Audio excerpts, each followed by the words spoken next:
Okay, moving on. Let's go to how do we rank cities, right? We've already talked about the hierarchy, right? Towns, hamlets, villages, cities, world cities. But we also have different patterns, much like we just saw in Christoller's central place theory, that we can kind of see the pattern of where cities are, right? Christoller tells you that you have to have a certain amount of people in a market area, a threshold, all of that in order to have a successful city, and that's how we space it.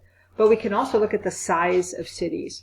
There is what we've looked at as the rank size rule, right? There's usually one city in the area that's the biggest, and then ones that are smaller, right? And typically in an area that's probably more core-ish than anything else, right? You're going to have cities that follow a pattern, one being the biggest. The second one will be half as big.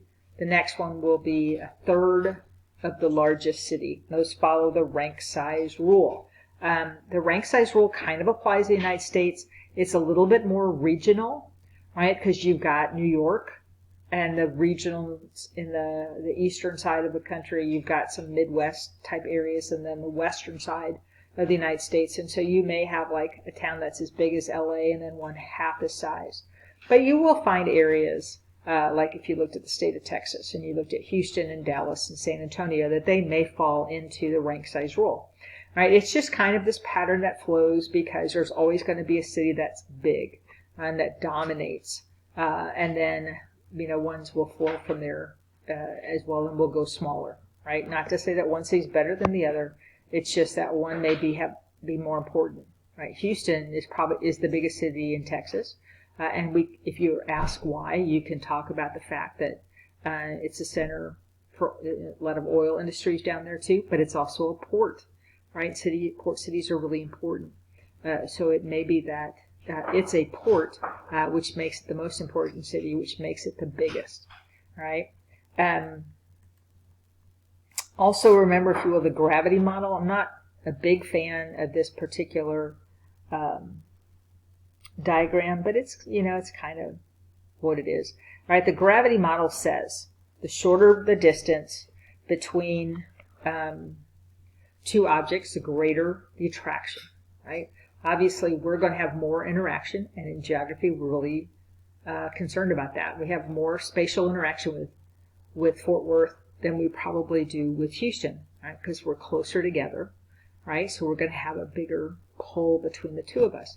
But the gravity model also takes into account the size of the city and its population, right? So the distance between two cities may be bigger, and you would expect to have less spatial interaction. But because of the population, the importance of the cities, there's going to be a lot of interaction. So if you have a city like New York and LA, which are very far apart, right? Typically, you wouldn't expect there to be this gravity kind of deal between the two of them. But think of them as both big black holes, right? Big, large populations, important businesses, entertainment, educational institutions. And so they will pull at each other and have a lot of interaction, even though they may be somewhat far apart. Right? Also, too, let's go back for just a second because I forgot. When we're talking about, right, rank size rule, also remember that there are some places that don't have rank size rules. They don't have cities that compete. And so you have the phenomenon we call primate cities, right? A primate city is at least twice the population of the next largest city, and is where you'll find most of the important stuff, right? Usually the center of government, center of business, finance, education. And this isn't necessarily in a peripheral or semi-peripheral area. The United Kingdom, London is considered a primate city. In France, Paris is a primate city. Right? So you have this city that's very important economically, politically, and culturally. And there just isn't anything else that competes. And it may be because of the size of the country. It may just be because of its history, how it's grown up culturally. There's a lot of reasons for it. So it's not just because of their presence in the periphery or the semi-periphery. All right. All right, let's move on to suburbanization. Right, suburbanization is those outlying areas that are outside the central business district, and a lot of times it would start with people moving to the suburbs to commute to the central business district. But we know necessarily that's not true. That's not necessarily true anymore, right? If you look at Harrison Ullman's multi-nuclei model, you see that there are the phenomenon called edge cities, and that's kind of reflected in this little model I found. Right, you see these new downtown areas, or these areas where the burbs and the city kind of intersect with each other. People typically will commute now to these areas, right, and not necessarily to the central city, because the central city is not, the CBD is not what it used to be, right? People don't always go downtown as much. A lot of cities there are like that, but if our particular area in Dallas, you don't see that as much as you do otherwise. So you have these suburbs. They have their own downtown, right, where people will tend to go. The airport is usually located in Dallas. We've got a phenomenon of having two airports, one in the city, right, left field, and one out of the city, DFW, for a bunch of reasons. The DFW airport has become the more dominant airport. It's located out in the burbs. It's in between two big cities, Dallas and Fort Worth, right? And it attracts the traffic from around there. And there were a bunch of laws that help that out as well, but not necessarily important, right? When we talk about urban cities or suburbs, right, we want to talk about the phenomenon that we call urban sprawl, right, where you have just build as we go, right? Build, build, build. Oh gosh, we need a house, or we need a school. We'll build a school. We need grocery stores and strip malls, so we'll just build there, right? There's not a lot of planning. And that's pretty much the pattern through the 50s and 60s when suburbs kind of started here in the United States.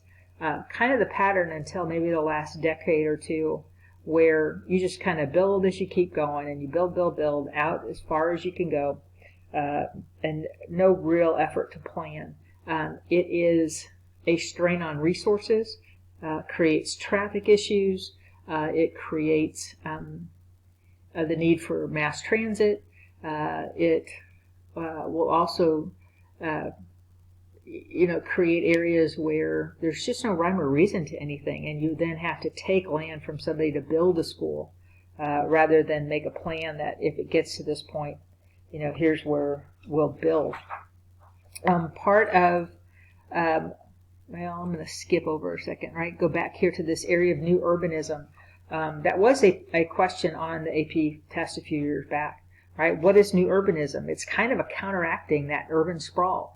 Let's plan. Let's make smaller areas that are more walkable, right? Here you have, housing, but a downtown. It's well within several blocks. You can walk, you can ride your bike. There's usually limited areas for driving. You can't use your cars. Some of these you'll see these in gated communities as well, right? Great idea for reducing resources for better planning, but are we excluding people at the same time? Are we taking public property, streets, and allowing private business to use them as they see fit? Are we gating out those people who can't afford to live in these new areas, right? Nothing's ever perfect. Everything has a good side and a bad side, and a lot of times you're going to be asked on an AP question to do that. To what's a positive, what's a negative, and you should be able to address both of them. All right, let's go back. Oops. All right, sorry. One of the issues too that we see in a lot of cities now is what we call gentrification. Right, you have a city here, a building here that just looks, right? Going to have lower property values. There are people living there, right? They live there because the rent is lower, right? You take a building like that and you make it pretty again, great, builds up the property value of the area. Cities can collect more taxes. More taxes means more services, right? Things generally look up. Problem is, people used to live here. Where do they go? Right, where, when they are being priced out of these fancy new buildings, Where is it that people go? And a lot of times they have to go find lower income housing, which becomes harder and harder to find. Look at San Francisco, for example. The property values are so expensive that their homeless problem has just grown by leaps and bounds. Right? If you don't have a place to live, you have to go live on the street. But rising property values address other issues, right? You may have, less crime because you're bringing in people with more money, right? If you're able to afford better police departments and fire departments, so you have better coverage. In an area with lower property values, sometimes the cities don't have the money to send in the police department. We've seen that in the slums and favelas that we've looked at in India and Latin America, where, they just don't, either they don't care or they just don't have the money to go in and police those areas as well. All right. I think that then is all of it. All right. You're going to have your quiz. Make sure, please, that you're studying before that quiz. Don't just take it. You want to get a good grade. All right. So make sure that you either read through the materials that are in AP documents or watch another video. Go watch the AP review videos as well. Thanks.